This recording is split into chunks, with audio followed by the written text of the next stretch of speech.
Au milieu de sa propre coupe de cheveux, Julia Maxwell demanda à sa meilleure amie, Mizuki Ashiya, si elle allait vraiment s'en sortir.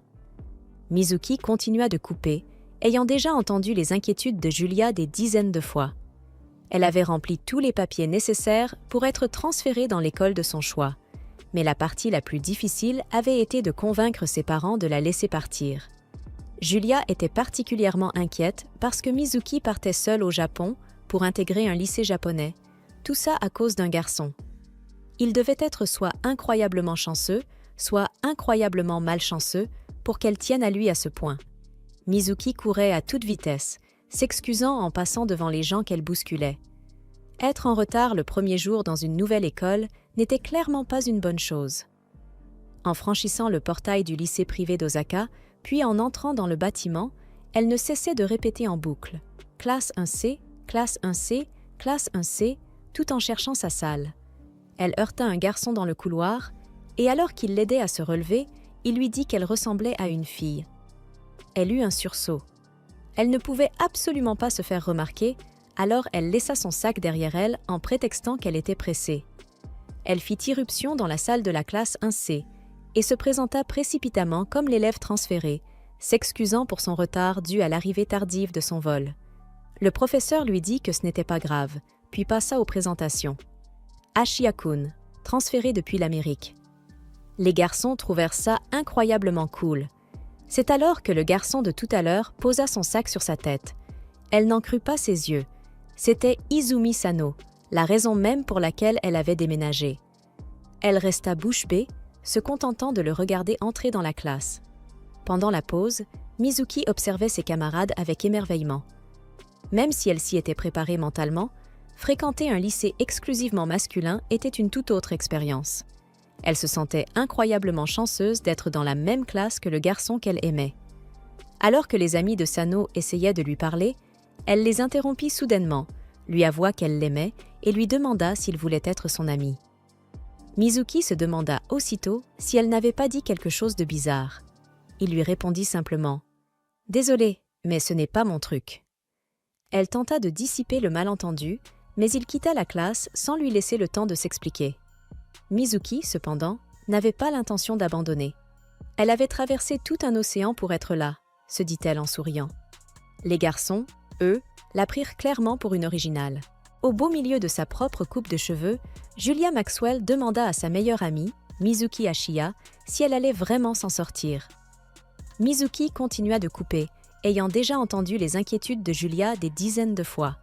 Elle avait rempli tous les documents nécessaires pour être transférée dans l'école de son choix, mais la partie la plus difficile avait été de convaincre ses parents de la laisser partir. Julia était particulièrement inquiète parce que Mizuki partait seule au Japon pour intégrer un lycée japonais, tout ça à cause d'un garçon. Il devait être soit très chanceux, soit très malchanceux pour qu'elle tienne à lui à ce point. Mizuki courait à toute allure, s'excusant auprès des passants qu'elle dépassait. Être en retard le premier jour dans une nouvelle école n'était clairement pas une bonne chose. En franchissant le portail du lycée privé d'Osaka, puis en entrant dans le bâtiment, elle ne cessait de murmurer « Classe 1C, classe 1C, classe 1C », encore et encore, tout en cherchant sa salle. Elle percuta un garçon dans le couloir et, tandis qu'il l'aidait à se relever, il lui fit remarquer qu'elle ressemblait à une fille. Elle eut un hoquet de surprise. Elle ne pouvait absolument pas se faire démasquer. Alors, elle laissa son sac derrière elle en prétextant qu'elle était pressée.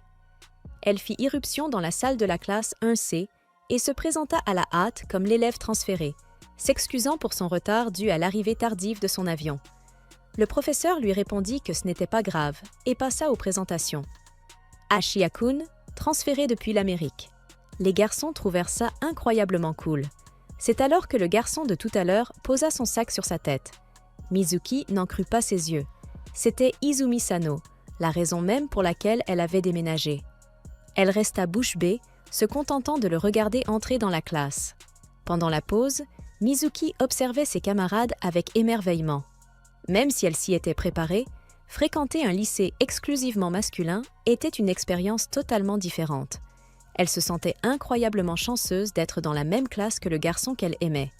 Alors que les amis de Sano essayaient de lui parler, elle les interrompit soudainement, lui avoua qu'elle l'aimait et lui demanda s'il voulait être son ami. Mizuki se demanda aussitôt si elle n'avait pas dit quelque chose de bizarre. Il lui répondit simplement « Désolé, mais ça ne m'intéresse pas ». Elle tenta de dissiper le malentendu, mais il quitta la classe sans lui laisser le temps de s'expliquer. Mizuki, cependant, n'avait aucune intention d'abandonner. Elle avait traversé tout un océan pour être là, se dit-elle en ricanant doucement. Les garçons, eux, la prirent clairement pour une fille étrange. Cependant, Nakatsu n'y voyait que du feu. Rien qu'à son visage, disait-il, si elle lui annonçait être une fille, il la croirait sans hésiter. Mais comme elle n'avait pas de poitrine, il éclata simplement de rire et laissa tomber le sujet. Elle fut soulagée que sa couverture ne soit pas grillée, même si le contact au niveau de la poitrine ne l'avait pas enchantée. Lorsqu'elle arriva enfin dans leur chambre, Sano semblait réticent à lui parler. Elle lui assura que ce qu'elle avait dit le matin même n'était qu'une façon de parler. Elle voulait réellement être son amie et l'admirait depuis longtemps pour le saut en hauteur. Cela lui parut logique. Toutefois, il lui expliqua qu'il n'était plus qu'un élève ordinaire désormais. Il avait arrêté le saut en hauteur. Elle cria, surprise par cette révélation. Sano lui ordonna de retirer ses mains de lui, ajoutant qu'il n'avait pas besoin de sa permission pour arrêter, puis quitta la pièce. Plus tard dans la soirée, après avoir tout rangé, Mizuki sortit et croisa Minami Nanba, le surveillant de dortoir de 2e année. Comme prévu, il vint la saluer et lui expliquer les règles du dortoir.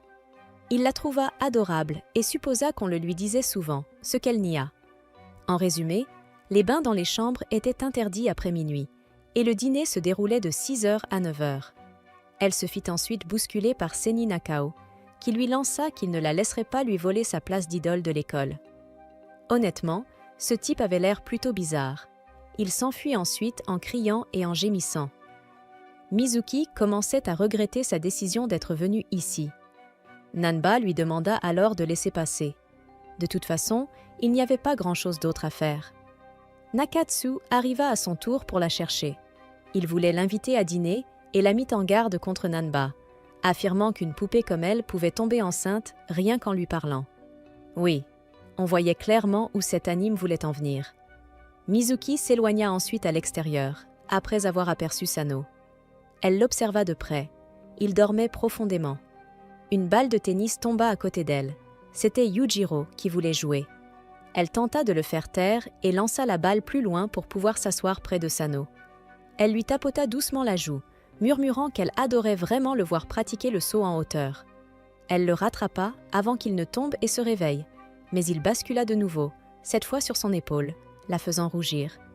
Le chien, tout joyeux, les rejoignit, et Sano se réveilla, surpris de se retrouver allongé sur Mizuki. Heureusement, elle rejeta la faute sur Yujiro et expliqua qu'il avait l'air de dormir si paisiblement qu'elle avait voulu le protéger du vent. Cela fit sourire Sano. Pendant le cours d'éducation physique, elle se demanda pourquoi elle ne lui avait jamais demandé la raison pour laquelle il avait arrêté. Elle fit son essai de course, et les garçons furent totalement impressionnés par son temps. Toute l'école ne parlait que de ça. L'élève transféré avait battu le record de l'établissement aux 100 mètres. Nakatsu le prit plutôt mal. Elle était plus rapide que lui. Juso Hayato, le capitaine de l'équipe de football, s'approcha pour l'inviter à rejoindre son équipe. Il la voulait comme attaquante. Mais l'équipe d'athlétisme la convoitait aussi. Le rugby également. Le baseball. Le basket. Chaque capitaine voulait la recruter, et elle ne faisait que leur échapper en courant encore plus vite, ce qui ne faisait que les impressionner davantage. Elle réussit à s'en sortir en passant par une fenêtre. C'est alors qu'elle aperçut des pieds dépassant des buissons. C'était encore Sano. Ce garçon était vraiment capable de s'endormir n'importe où. Elle s'approcha de plus en plus de son visage, au point d'être presque sur le point de l'embrasser, mais s'arrêta net en entendant le capitaine continuer à l'appeler. Elle se demanda soudain ce qu'elle était en train de faire. Sano se réveilla à cause du vacarme et aperçut Mizuki, puis le capitaine lui demanda s'il l'avait vue. Sano lui répondit d'aller chercher ailleurs, mais lorsqu'il se retourna, Mizuki avait déjà disparu. Elle s'était enfuie parce qu'elle n'arrivait plus à le regarder dans les yeux. Nakatsu l'appela alors pour jouer avec lui. Les règles étaient simples. Si elle parvenait à marquer ne serait-ce qu'un seul but derrière lui, elle gagnait. Elle hésita au début, puis accepta le défi. pour finalement se faire projeter au sol et perdre connaissance. Sano ordonna à Nakatsu d'aller chercher le médecin et, en la soulevant, il remarqua quelque chose. Elle se réveilla à l'infirmerie. Peu après, Sano fit sortir Nakatsu et le docteur Uemura s'approcha d'elle, lui demandant ce qu'une fille comme elle faisait encore là après les cours. Un souvenir lui revint. Au collège, alors qu'elle rendait visite à sa grand-mère, la télévision diffusait une annonce. Le présentateur parlait du seul élève de première année du collège donné favori pour remporter le saut en hauteur, Izumi Sano. Au début, Mizuki s'était dit qu'il ne devait pas être si impressionnant. Mais elle avait rougi. C'était la première fois qu'elle voyait une telle beauté dans la manière dont quelqu'un sautait. Revenant au présent, elle ne savait absolument pas quoi faire après s'être fait découvrir. Sano la sauva en revenant dans la pièce avec son sac. Quoi qu'il en soit, le médecin semblait déjà impatient de leur prochaine rencontre. Sur le chemin du retour, elle commença à réfléchir. Quelqu'un avait forcément dû la porter. Le visage de Sano lui vint à l'esprit, la faisant rougir, mais elle se persuada que ce n'était rien de romantique. De retour dans la chambre, elle remarqua que Sano dormait déjà profondément. Elle se mit alors à réfléchir à la façon de gérer la situation avec le docteur. Pendant ce temps, Sano repensait au moment où il l'avait porté. Il n'avait aucun doute, se demandant s'il était vraiment le seul à avoir remarqué. Il n'arrivait pas à donner un sens à tout cela. En se rendant en cours ce matin-là, Mizuki et Nakatsu remarquèrent un attroupement de garçons autour du panneau d'affichage extérieur. Mizuki recula brusquement en voyant une photo montrant Sano au-dessus d'elle, accompagnée du gros titre « Flash Info! Le nouvel élève transféré serait un dangereux beau gosse ?» Apparemment, le photographe habituel s'était encore livré à ses manigances. Sano arracha immédiatement l'affiche et la jeta à la poubelle. Il réprimanda Wataru, lui disant que s'il recommençait ce genre de conneries, il le ferait payer. Mizuki observa toute la scène, ainsi que la rage silencieuse de Wataru après coup. Elle lui asséna un coup de poing en plein visage, lui faisant clairement comprendre d'arrêter. Le docteur sembla très impressionné et lui attrapa soudain le poignet, lui disant qu'il ne mordait pas. Il expliqua qu'il faisait simplement un contrôle. « Bien, je ne vois aucun gonflement. » Elle se dégagea en précisant qu'elle pratiquait l'autodéfense. Il répondit que c'était une bonne chose et ajouta qu'il attendait toujours sa réponse avec impatience. Après les cours, elle tenta de rentrer avec Sano, mais il partit aussitôt. Elle le savait. Il l'évitait. Elle rentra finalement avec Nakatsu, qui remarqua qu'elle avait l'air plutôt abattue. Ils supposèrent tous les deux que cela avait un lien avec le tabloïd du matin. En la regardant, elle lui sembla presque scintiller.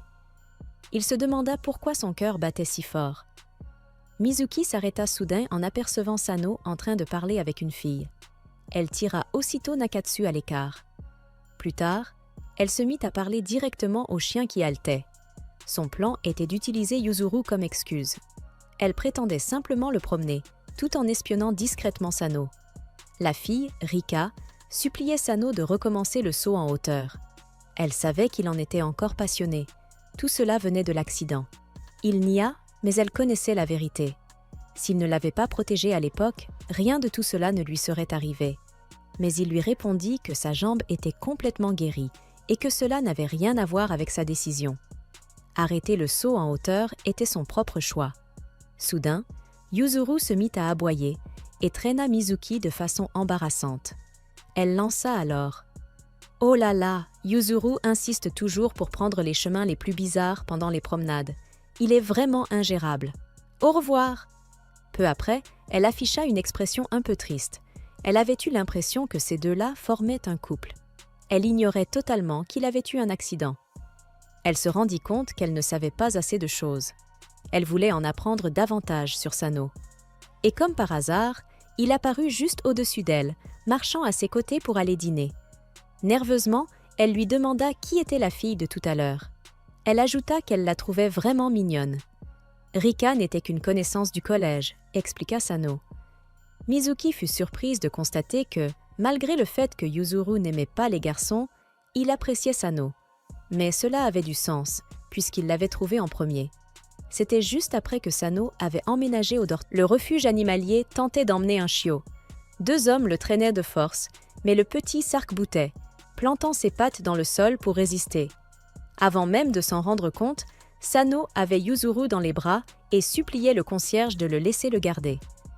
Yuzuru vivait jusque-là avec une femme et sa fille, mais le nouveau mari de celle-ci n'aimait pas les chiens. Mizuki ne s'attendait pas à découvrir cette facette de Sano. Un peu plus tard, elle lui demanda pourquoi il l'évitait ce jour-là. Avant même qu'il ne puisse répondre clairement, il avoua simplement qu'il ne savait pas comment se comporter avec une fille. Mizuki faillit vivre une situation digne d'un isekai, mais on était dans une romance lycéenne. Alors, bien sûr, Sano arriva à la rescousse. Plaquée contre le mur, elle rougit, et tandis qu'ils reprenaient leur chemin, elle comprit qu'elle ne voulait absolument pas se séparer de lui. Mizuki se sentit déterminée. Plus tard, elle irait voir le docteur pour lui donner sa réponse. Peu après, alors qu'elle marchait dehors, Rika s'approcha d'elle. Elle avait entendu parler de Mizuki par Sano. Mizuki fut stupéfaite d'apprendre que Rika n'était pas sa petite amie. Rika se mit à rire doucement. Au collège, elle était la manageuse de l'équipe d'athlétisme dans laquelle Izumi sautait en hauteur, et à l'époque, elle n'aurait pas été contre l'idée de sortir avec lui. Rika demanda alors un service à Mizuki. Pendant le dîner, Mizuki annonça à Sano que Rika l'attendrait près du parc le lendemain après les cours. Il s'énerva. Il en avait assez que tout le monde s'inquiète pour lui. Nakatsu arriva alors, lui disant de ne pas s'en faire pour Sano. Il était du genre susceptible. Elle lui demanda ensuite un peu de son jus de pêche. Après qu'elle eut bu et s'en fut allée, il resta complètement bouleversé par l'idée d'un baiser indirect. Malheureusement, son ami le lui vola aussitôt. Le lendemain, Mizuki surprit Sano en train d'observer les sauteurs en hauteur tout en promenant Yujiro. Elle se sentit soulagée. Sano lui confia qu'il avait finalement discuté avec Rika. Mizuki comprit alors qu'il ne détestait pas le saut en hauteur. Ce soir-là, pendant sa douche, Mizuki repensa à ce qu'elle avait dit au docteur. Elle était venue dans cette école à cause d'un sauteur en hauteur qui l'avait inspirée à se lancer dans l'athlétisme. Elle avait fini par vraiment aimer ce sport. Elle rêvait de faire du saut en hauteur avec lui un jour, et peu importait si Umeda la harcelait. Elle n'abandonnerait pas. Jamais. Le docteur, cependant, sembla s'ennuyer. Il lui dit que si elle pensait obtenir quelque chose en le séduisant, il l'aurait expulsée sur le champ. Il ajouta qu'elle pouvait faire ce qu'elle voulait.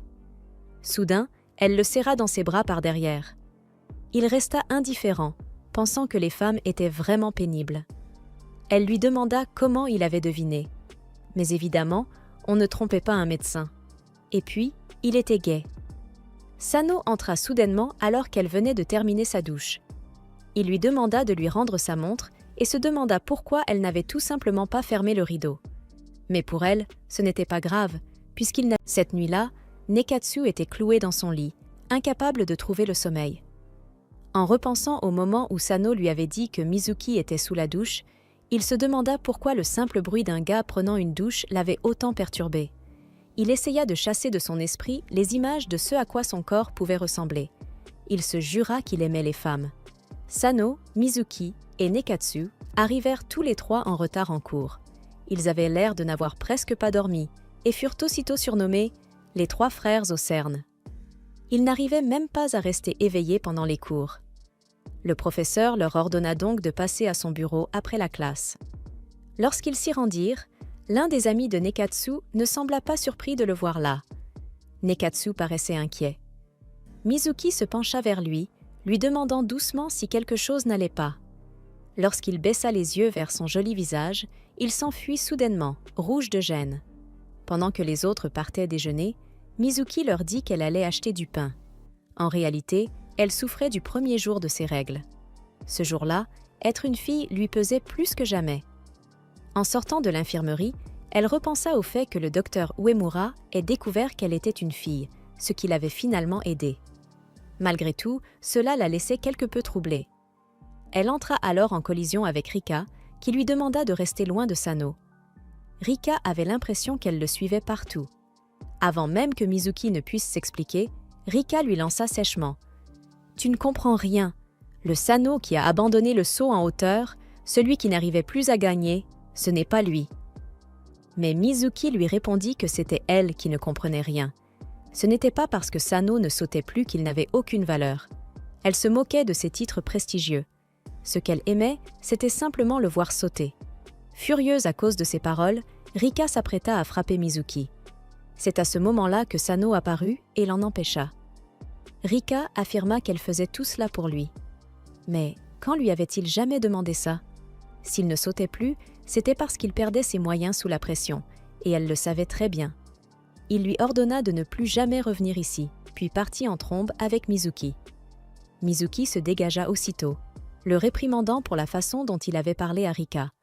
Mais à ce stade, il s'en moquait complètement.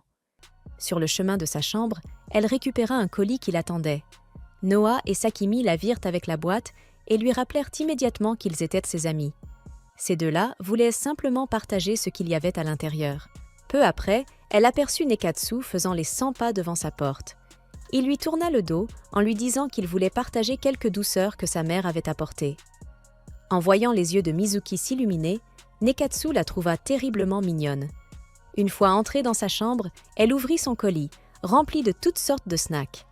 Sekimi et No se servirent sans hésiter de ceux qui leur faisaient envie. Heureusement, il n'y avait rien de compromettant à l'intérieur. En fouillant le reste de la boîte, une photo de Julia tomba. Nekatsu supposa qu'il s'agissait de la petite amie de Mizuki, mais il fut soulagé d'apprendre qu'elles n'étaient que meilleures amies.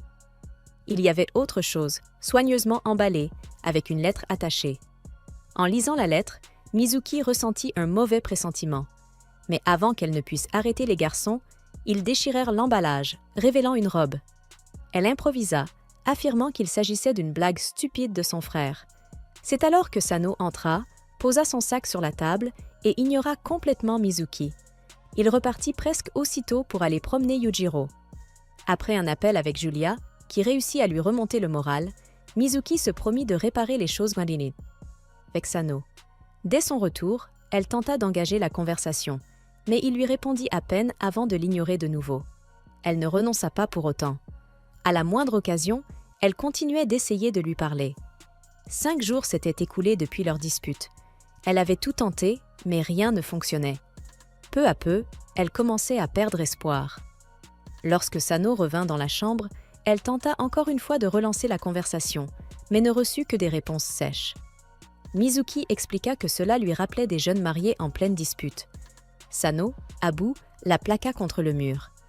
Il lui demanda si elle savait seulement pourquoi il avait parlé ainsi à Rika. Est-ce qu'elle réfléchissait parfois avant d'agir? Puis il quitta la pièce en trombe. De son côté, Nekatsu repensait à la jalousie qu'il avait ressentie lorsque Sano était passé devant lui. Sentant que quelque chose n'allait pas, il se précipita dans la chambre pour rejoindre Mizuki. Incapable de se contenir plus longtemps, elle s'effondra devant lui, les larmes coulant sans fin. Nekatsu voulait la prendre dans ses bras, mais il n'osa pas. Alors, il se contenta de lui tapoter doucement la tête, lui disant de laisser sortir tout ce qu'elle ressentait. Pendant ce temps, Sano ne comprenait pas pourquoi il était le seul à être autant bouleversé par toute cette histoire. Tout était complètement sens dessus-dessous. En revenant à la chambre, il aperçut les chaussures de Nekatsu devant la porte et fit immédiatement demi-tour. Le lendemain, les yeux de Mizuki étaient tellement gonflés par les pleurs qu'elle ne put pas se lever tôt. Nanba s'approcha d'elle par derrière et, en voyant ses yeux rougis, lui proposa de l'écouter. De son côté, Nekatsu confronta Sano sur le toit de l'école, lui demandant ce qu'il ressentait réellement pour Mizuki. Sano lui répondit sèchement d'arrêter de se mêler de ce qu'il ne comprenait pas. À ce moment-là, il aperçut Mizuki avec Nanba et se mit à courir, persuadé qu'il devait la sauver de ce séducteur. Mais lorsqu'il arriva, ils avaient disparu. Wataru savait où ils se trouvaient, mais comptait bien révéler l'information uniquement dans les photos qu'il publierait le lendemain.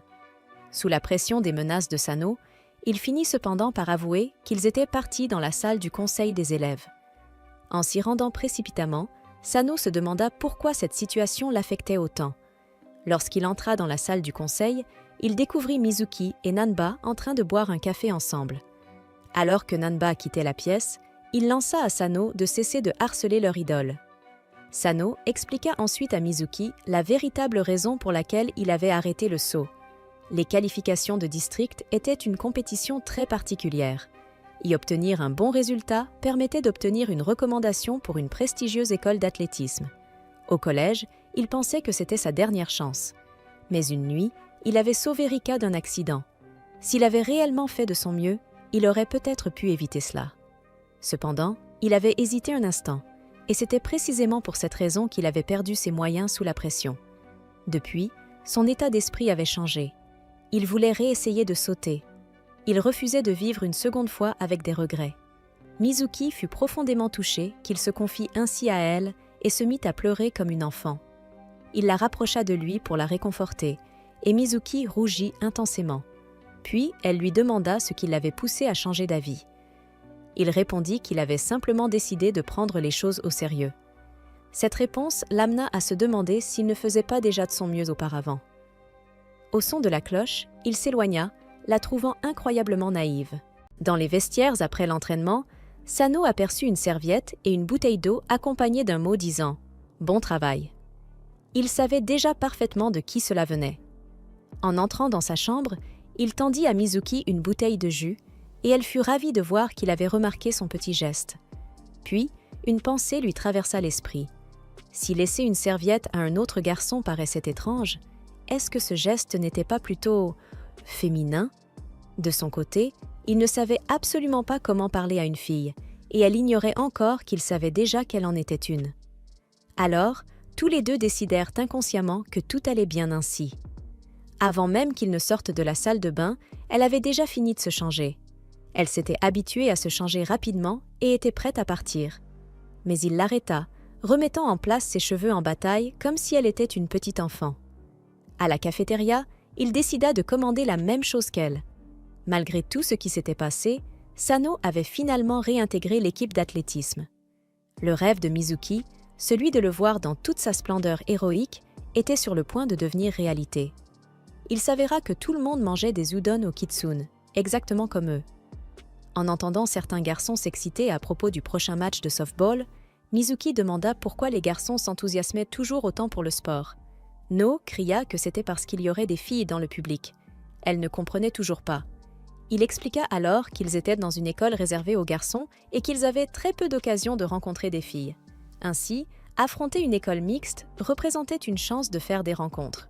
Parfois, on aurait même dit que les spectateurs prenaient le match plus au sérieux que les athlètes eux-mêmes. De retour en classe, Nakatsu essayait de se ressaisir. Le visage rouge, il réfléchissait trop à la manière de parler à Mizuki, mais il trouva finalement le courage de lui demander si elle viendrait encourager leur école lors du match de football. Lorsqu'elle accepta, il fut fou de joie. Les autres élèves, en revanche, ne comprenaient absolument pas son comportement. Toute son excitation disparut quand Mizuki arriva accompagné du reste des garçons. Après tout, à quoi s'attendait-il? Dès le début du match, il se jura de marquer encore et encore afin de montrer son meilleur côté. Après la rencontre, Mizuki le félicita pour sa victoire avec son charme habituel. Rien que ces mots le rendirent euphorique. Il avait l'impression qu'elle était la seule à être réellement de son côté. Kagurazaka s'approcha alors de Sano, ayant appris qu'il était de retour dans l'équipe d'athlétisme. Ils s'étaient autrefois affrontés pour la médaille d'or au saut en hauteur. Il se moqua de lui, lui demandant s'il savait encore sauter ou s'il allait prendre peur et s'enfuir à nouveau. Mizuki n'allait certainement pas laisser passer ça. Elle le rappela sèchement, lui disant que désormais, le seul garçon effrayé du quartier, c'était lui, puisque Sano était de retour dans l'équipe d'athlétisme. Puis, elle réalisa soudain qu'elle avait dû paraître très féminine à cet instant. Heureusement, il ne s'était douté de rien. Cela ne l'importait pas vraiment, mais il se réjouissait déjà à l'idée de revoir Sano, ainsi que la petite demoiselle dans sa chambre. Mizuki était furieuse. Kagura était vraiment un sale type. Pourtant, elle n'avait jamais entendu parler de lui auparavant. D'après Sekime, il était si doué que personne de son âge ne parvenait à battre ses records. Jusqu'à ce que Sano apparaisse, 3 ans plus tôt. Depuis ce jour, Kagura le considérait comme son rival. Mais Sano, lui, ne lui prêtait aucune attention. Mizuki était tellement énervée en y pensant qu'elle n'arrivait même plus à faire ses devoirs. Sano lui annonça alors que la douche était libre. En se retournant vers elle, il lui dit qu'elle ressemblait à un singe et que c'était entièrement de sa faute à cause du numéro qu'elle avait fait plus tôt. Mais malgré tout, il la remercia. Elle le trouva vraiment trop taquin. Peu après, ils se retrouvèrent à fixer une caisse de citron que la famille de Kayashima leur avait envoyée. Même en les utilisant pour cuisiner ou faire du thé, ils n'arriveraient jamais à tout terminer. Le lendemain, Mizuki montra à Nakatsu une façon d'utiliser les citrons, en les ajoutant à un nab. Alors qu'elle pensait organiser une soirée hot pot, Kagura la croisa et lui demanda où s'entraînait l'équipe d'athlétisme. Il n'en revenait pas qu'elle soit un garçon. Il aurait juré qu'elle était une fille. Elle n'avait aucune intention de lui expliquer quoi que ce soit. Alors, il la hissa sur son épaule, la forçant à lui servir de guide. Arrivé sur le terrain d'athlétisme, Mizuki s'excusa auprès de Sano, lui expliquant que Kagura l'avait simplement attrapée de force. Sano demanda calmement à Kagura de la reposer. Il était contrarié, mais Kagura ne comprenait même pas pourquoi. Une fois Mizuki remise au sol, elle gifla Kagura de toutes ses forces. Avant qu'il ne puisse riposter, Sano l'arrêta et lui demanda de reculer. Le fait qu'il ait osé dire qu'il lui emprunterait Mizuki la prochaine fois fut la goutte de trop. Sano attrapa Kagura par le col, mais ce dernier fit de même, jurant qu'il l'écraserait de toutes ses forces. Enfin, si Sano en valait encore la peine dans son état actuel. Mizuki voulait répliquer, mais Sano la fit taire. Pourquoi le laissait-il lui parler ainsi? Elle ne le supportait pas. Alors elle cria que quelqu'un comme lui ne pourrait jamais écraser Sano, et qu'il ferait bien de s'en souvenir. Kagura resta impassible, jusqu'à ce qu'elle le traite de kitsune aux jambes trop courtes. Cette dernière remarque fit éclater Sano de rire, même s'il tenta de se retenir. Même à la cafétéria, rien que d'y penser le faisait encore rire. Plus tard dans la soirée, Mizuki alla voir Yujiro. En caressant le chien, elle lui raconta la première fois qu'elle avait vu Sano à la télévision et à quel point elle avait été émerveillée. C'était la première fois qu'elle voyait de la beauté dans la façon dont quelqu'un sautait. À peu près à cette époque, elle s'était disputée avec une camarade de classe. Chaque fois que Sano battait un nouveau record personnel, elle ressentait une montée d'adrénaline, comme si elle aussi pouvait donner le meilleur d'elle-même. L'amie d'autrefois était désormais sa meilleure amie, celle qui lui avait donné le courage de parler à Sano et rendu tout cela possible. Sans qu'elle le sache, il se trouvait tout près, écoutant chacune de ses paroles. Il s'approcha alors d'elle et lui demanda de venir avec lui le lendemain afin de lui montrer son saut en hauteur. Le jour suivant, Mizuki était remplie de joie. Elle avait du mal à croire qu'elle allait enfin le voir de ses propres yeux, en espérant que ce soit à la hauteur de ce qu'elle imaginait. Sano rata son saut. Il essaya encore et encore, mais le résultat était toujours le même. La barre tombait à chaque fois. Elle le supplia d'arrêter. Il se sentait pitoyable. Il n'arrivait même pas à franchir une barre de hauteur moyenne. Ses mains se refermèrent fermement sur les siennes. D'une voix tremblante, elle lui promit qu'il réussirait à sauter parfaitement à nouveau. Il lui dit qu'un lycéen ne devrait pas sangloter ainsi. Mais c'était elle qui lui avait donné cette chance, une voie vers l'avant, sans fuir son passé. C'était elle qui lui avait montré comment affronter de nouveau le saut en hauteur. Alors, il lui demanda de se ressaisir. À l'infirmerie, Umeda lui expliqua que Sano souffrait d'un blocage psychologique. Son corps se souvenait de la douleur intense qu'il avait ressentie. Et ainsi, inconsciemment, il réagissait de lui-même, cherchant à éviter cette souffrance à tout prix. En se rhabillant, il lui dit de ne pas trop réfléchir. Chacun avait des obstacles qu'il devait surmonter par lui-même. Et c'était précisément à ces moments-là qu'on avait le plus besoin de quelqu'un qui attendait, prêt à nous rattraper si l'on tombait. Mizuki ne savait pas si elle en était capable. Alors, il lui dit de commencer par ce qu'elle pouvait faire. En réfléchissant à la manière de remonter le moral de Sano, elle heurta Nakatsu, qui laissa tomber tout ce qu'il avait apporté pour la soirée nab prévue ce soir-là. Sekim arriva ensuite avec les boissons, et le réchaud étant prêt, tout était en place. Pendant la soirée, Mizuki versa une boisson au raisin pour Sano, puis, peu après, il décida de sortir prendre l'air. Sa tête était lourde, quelque chose n'allait pas. Constatant qu'il ne revenait pas, Mizuki décida d'aller voir comment il allait. Au même moment, Nanba passa devant les garçons en plein repas et remarqua une bouteille de vin déjà débouchée. Il semblait que ce soit le cadeau destiné à Umeda. Mizuki entra dans la pièce et remarqua que le visage de Sano était rouge. Elle se demanda s'il était malade. Il se pencha vers elle, la forçant à reculer jusqu'au placard. Encore hors de lui-même, il l'embrassa soudainement.